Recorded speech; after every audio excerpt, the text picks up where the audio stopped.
Hi! Welcome back to Learn with King Kai, and for today's video ay tuturo ko sa inyo kung paano mag-money transfer sa GCash to bank account. Once na nakapasok na tayo dito sa loob ng ating GCash dashboard, ayan, makikita natin yung transfer.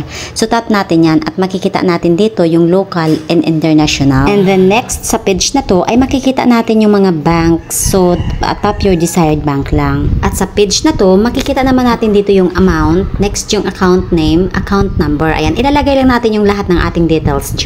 And of course, sa may pinakababa, makikita natin yung ating email kung saan tayo makaka-receive ng details once na nakukomplete na yung ating transaction. And then sa part na to, makikita natin dito yung ating details, and sa pinakababa, may box na kailangan nating lagyan ng check to complete our transaction. Okay, and then next natin gagawin ay tap lang natin yung pay, and then andyan yung amount, no? So once processing na yung ating transaction, makaka-receive tayo ng PIN from GCash. Ayan, so i-apply lang natin dyan yung PIN, 6-digit number. Tap submit. Ayan, so once na tap natin yung ating submit, guys, ay bank transfer completed na po. Ayan, so maaari natin siyang i-check sa ating email. At once na completed na rin sa inyong email, of course, check your bank account na rin kung pumasok na yung inyong pera na ipinasa. And that's it. Sana nakatulong ito sa inyo. Don't forget to hit like, subscribe, and share na rin sa ating video. Bye!